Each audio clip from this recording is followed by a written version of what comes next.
A very good morning to all my dear students. My name is Sahiba Sayyed, TGT teacher from Emmanuel School, Tok, Rajasthan. Today we will start a new lesson. Already we have done lesson number 1 and poem Madhubi, the young spring flower. Lesson number 1 and poem done. Now we will proceed. Lesson number 2, A Secret for Two. A Secret for Two, adapted from A Secret for Two by Quentin Reynolds.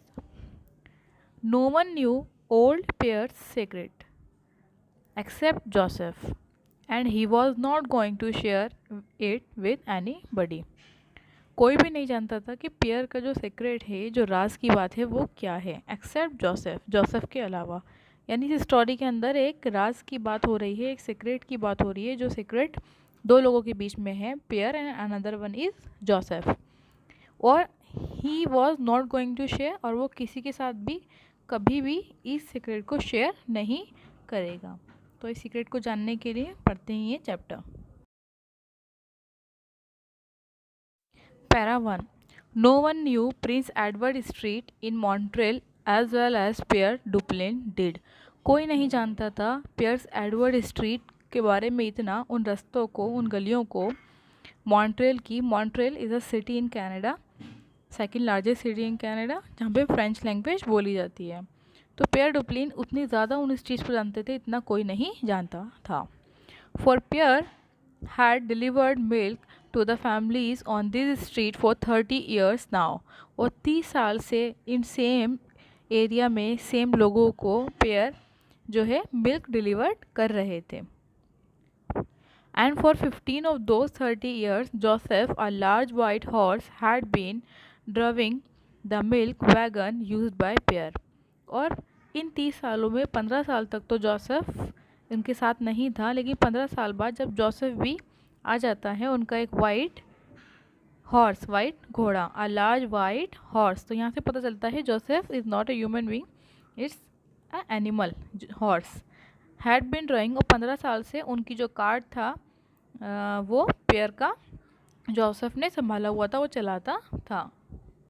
Mean जो 30 year का इनका life दिखाया है, job दिखाई है, 30 साल की जो इनकी नौकरी है, उसमें 15 साल इनके पास ये वाला घोड़ा जोसेफ नहीं था, कोई और होगा, बट जोसेफ लास्ट के जो 15 ईयर्स थे तब आया था। When the horse first came to the provincial milk company he did not have a name, तो उसका कोई नाम नहीं था। They told Pierre that he could use the white horse. फिर जब कंपनी के लोगों ने उसको बताया कि ये वाइट हॉर्स तुम्हारे लिए हैं, तुम इसको यूज़ कर सकते हो, तो पियर का जब खुद का घोड़ा है तो वो उसका नाम भी सोचने लगा। Pierre stroke the softness of the horse neck. Pierre ने स्ट्रोक यानी हाथ से सहलाना, तो पियर ने सहलाया उसकी गर्दन को अपने घोड़े की। ही स्ट्रोक्ड द शीन, शीन में शाइनी, चमक। ही stroke the sheen of its splendid belly, splendid में शानदार। तो उसने देखा कि कितनी शानदार इसका पेट है, कितना शाइनी ये घोड़ा है, कितना अच्छा है। And he looked into the eyes of the horse, और वो अपने घोड़े की आंखों में देखने लगा। ये तब की बात है जब पहली बार हॉर्स जो है, वाइट हॉर्स जोसेफ, उसको दिया गया था कंपनी की तरफ से। Para 3। This is a kind horse, ये कितना काइंड, कितना दयालु घोड़ा है। A gentle and faithful horse, एक बहुत ही जेंटल और वफादार घोड़ा है। पियर सैड, पियर ने कहा। आई विल, आई मतलब I will name him after good Saint Joseph, मैं सेंट जोसेफ के नाम पर इसका नाम रखूँगा। Who was also kind, gentle and faithful, क्योंकि वो भी बहुत काइंड, जेंटल और फेथफुल थे। विद इन अ ईयर, और एक साल के अंदर, Joseph knew the milk route as well as the Pierre used to boast that he did not need any rein, he never touched them. एक साल के अंदर जोसेफ को सारे रास्ते ऐसे ही याद हो गए जैसे पेयर को याद हो गए थे। और अब जो पेयर थे वो बोस्ट करते, मतलब थोड़ा बोलते, दिखाते, तारीफ़ करते अपने घोड़े की, कि देखो मुझे तो किसी लगाम की, किसी तरह के कंट्रोल की, उसको रास्ता बताने की नीड ही नहीं होती, बल्कि मैं तो किसी लगाम को टच भी नहीं करता, मेरा घोड़ा अपने आप मुझे रास्ते पर ले जाता है। Each morning, Pierre arrived at the stable of the Provincial Milk Company at 5 o'clock और हर सुबह 5 बजे पेयर प्रोविंशियल मिल्क कंपनी पहुंच जाता स्टेबल पर यानी अस्तबल पे। The wagon would be loaded और उसके बाद वैगन को लोड किया जाता, मीन्स उसमें जो कंटेनर होंगे मिल्क के एट्सेट्रा वो रखे जाते। The Joseph hitch to it और फिर जोसेफ को उस कार्ड से वैगन से हिच्ड मीन्स कनेक्ट करा जाता through a hook. Pierre would call, Bonjour. Bonjour means good day. Veami. Veami means old friend. Veami as he climbed into his seat. Bonjour means old friend और Veami ये French words हैं। The other driver would laugh and say that every morning the horse turned his head and smiled at Pierre. और जो other driver होते वो हंसते और कहते हैं कि रोज़ सुबह जोसेफ तुम्हारी तरफ ऐसे सर घुमा के देखता है, स्माइल करता है, तो उस बात पे उनको हंसी आ जाती है। वो कहते हैं डेली ये यही करता है। देन जैक्स द फॉरमैन, यहाँ पर एक और नाम आया है जैक्स। जैक्स एक फॉरमैन है। फॉरमैन मतलब जब हम कोई 10 एम्प्लॉई हैं उनके ऊपर एक फॉरमैन अपॉइंट करते हैं तो वो उन 10 के ऊपर काम करता है, उनको देखता है whether they are doing their job perfectly और नॉट। देन मैनेजर, ऐसे डेजिग्नेशन ऊपर बढ़ते जाते हैं, तो एक फॉरमैन होता है, तो ये फॉरमैन भी साथ में जाया करता होगा। वुड से all right Pierre go on, Pierre चलो। Pierre would call softly to Joseph और पेयर सॉफ्टली जोसेफ से कहते फिर चलो। वांस मोनामी, वांस मीन्स गो अहेड, मोनामी means dear friend. And this splendid combination would stalk proudly down the street और ये जो कितना अच्छा कॉम्बिनेशन है पियर और जोसेफ का, दोनों की जोड़ी है बहुत अच्छी, और फिर ये गलियों में निकल पड़ती है अपना काम पूरा करने के लिए। The wagon without any direction from Pierre would roll down to Prince Edward Street और उसके बाद बिना किसी डायरेक्शन के, बिना किसी कमांड के, पेयर के, जोसेफ अपने हिसाब से चलता प्रिंस एडवर्ड स्ट्रीट में। The horse would stop at the first house और फिर पहले घर के सामने रुक जाता।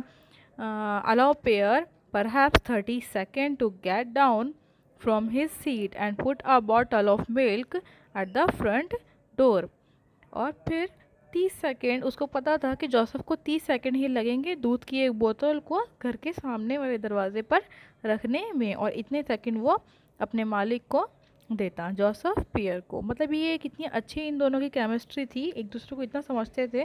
पियर को कमांड करने की ज़रूरत नहीं पड़ती थी जोसेफ को, और जोसेफ को अपने मालिक के किसी हिंट की ज़रूरत नहीं थी कितनी देर रुकना है कितनी देर नहीं, दोनों एक दूसरे को बहुत अच्छे तरीके से समझ चुके थे।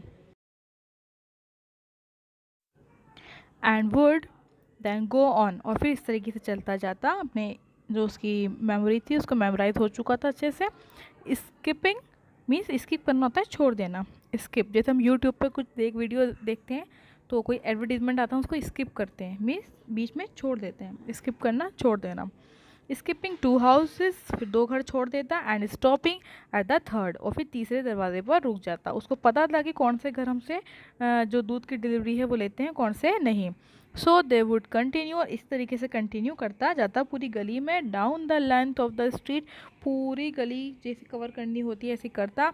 Then Joseph still without any direction from Pierre would turn round and come back along the other side. और जब गली की एक साइड इस तरीके से पूरी हो जाती तो फिर बिना अपने मालिक के, बिना पेयर की डायरेक्शन के, उसको पता था अब मुझे मुड़ जाना है, फिर टर्न लेके अदर साइड पर आ जाता। ये आपको इमेज में नज़र आ रहा है, ये जोसेफ है और पेयर है और मिल्क लिखा हुआ भी है, milk. Para 7 pair would boast at the stable about Joseph skill यानी जोसेफ की जो कला थी, बिना किसी कमांड के वो अपने आप सब कुछ याद करा हुआ था रास्ते सब, तो उसके ऊपर पेयर थोड़ी सी डींगे हाँकता है, कहता है देखो मेरा घोड़ा कितना अच्छा है, मुझे उसे कंट्रोल करने की नीड भी नहीं है। I never touch the Reigns, मैंने कभी लगाम को हाथ भी नहीं लगाया, किसी तरह से उसको मारा नहीं। He knows just where to stop, वो तो खुद ही सब कुछ जानता है कि कहाँ रुकना है कहाँ नहीं, कितनी देर रुकना है। Why a blind man could handle my route with Joseph pulling the wagon. Why? A blind man. इस बात को बहुत ध्यान में रखेगा क्योंकि लेसन जो है इसकी काफ़ी रिलेट करेगा. Why a blind man could handle my route. क्यों एक अंधा आदमी भी जो है जोसेफ के साथ इस रूट पे, इस रास्ते पे निकल सकता है, क्योंकि जोसेफ को सब कुछ इतना ज़्यादा याद है, उसे किसी कमांड की ज़रूरत भी नहीं है. So it went on 4 years. बहुत साल गुजर गए ऐसे ही. Always the same. बिल्कुल यही रूटीन फॉलो करते करते सुबह 5 बजे पेयर का आना, जोसेफ को उसको देख कर स्माइल करना, वैगन लोड होना, ये सब कुछ चलते चलते काफ़ी साल गुजर गए. Pierre and Joseph both grew all together but gradually, not suddenly. Pierre और जोसेफ धीरे धीरे दोनों ही एक साथ बूढ़े हो रहे थे, बट ग्रेजुअली. ग्रेजुअली का मतलब होता है किसी चीज़ का होना, लेकिन बहुत ही स्लोली, धीरे धीरे, not suddenly. Obviously you all know बुढ़ापा किसी का सडन नहीं आता है, ये एज के साथ में धीरे धीरे आता है. Pierre's huge walrus moustache was pure white now.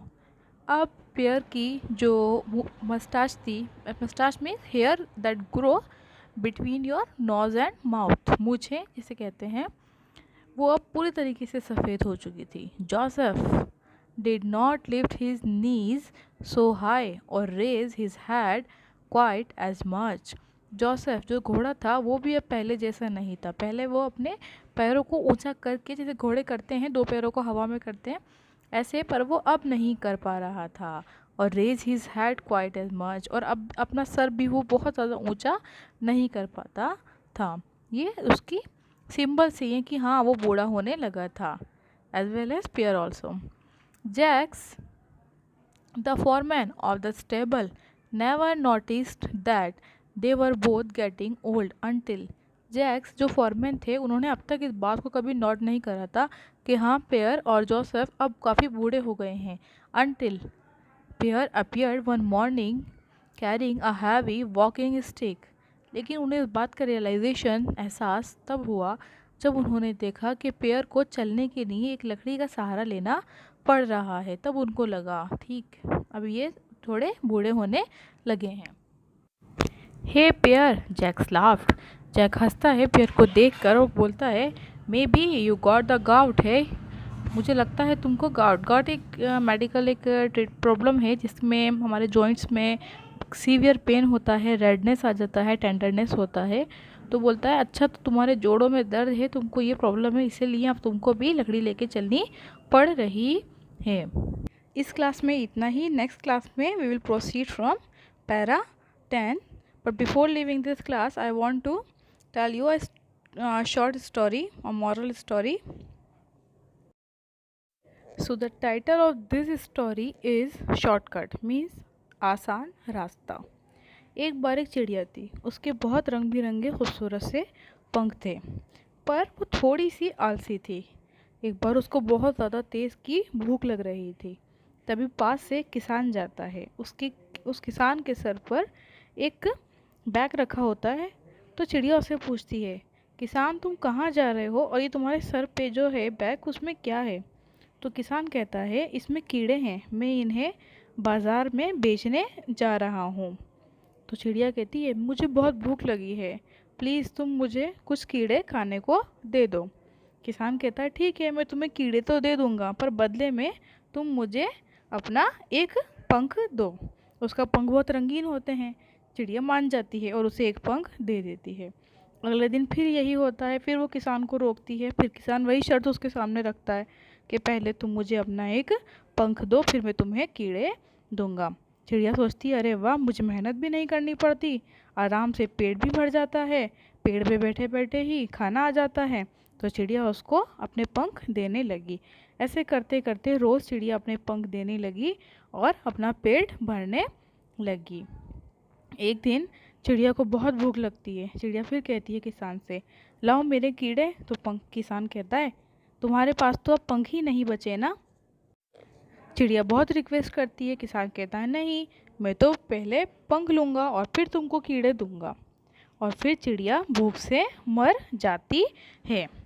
तो इस स्टोरी से हमें ये लेसन मिलता है कि हम कोई भी शॉर्टकट अगर लेते हैं और खुश होते हैं तो कोई फ़ायदा नहीं है। शॉर्टकट हमेशा काम नहीं आते हैं।